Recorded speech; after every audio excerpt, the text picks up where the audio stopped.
Menjadi rakyat Pidijaya adalah takdir, merawat dan menjaganya adalah pilihan. Atas rasa cinta yang hilang, panjang umur perjuangan. Hudib rakyat Pidijaya. Syederalun massa dari Pidijaya menggeruduk kompleks kantor Bupati Pidijaya pada Senin 9 Februari 2026. Aksi massa itu mendapat pengawalan ketat dari personel Polres Pidijaya. Massa dari aliansi masyarakat itu membawa spanduk bertuliskan Pemkab tidak paham manajemen bencana. Sejumlah pendemo sempat bertahan di jalan di kompleks kantor Bupati Pidijaya. Mereka terus melakukan orasi silih berganti.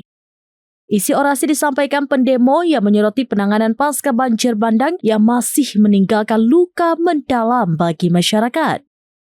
Saat orasi berlangsung, Bupati Pidijaya Subral Malasi atau Nyakshi dan Wakil Bupati Pidijaya Hasan Basri menemui pendemo. Koordinator Aksi Aliansi Masyarakat Pidijaya Dedi Saputra menyampaikan tuntutan antara lain yakni saat ini pasca banjir yang telah berjalan 74 hari, tapi masyarakat masih bergelut dengan material banjir bandang. Selain itu, pendemo menyorot penggunaan dana belanja tidak terduga atau BTT tahun 2025 tidak dipublis. Pendemo menuntut seharusnya penggunaan BTT itu dipublikasikan sehingga masyarakat mengetahuinya.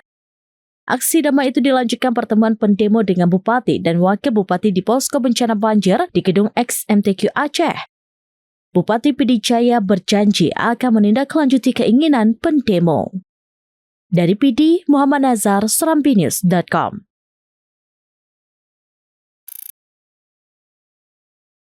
Download Tribun X sekarang, menghadirkan lokal menjadi Indonesia.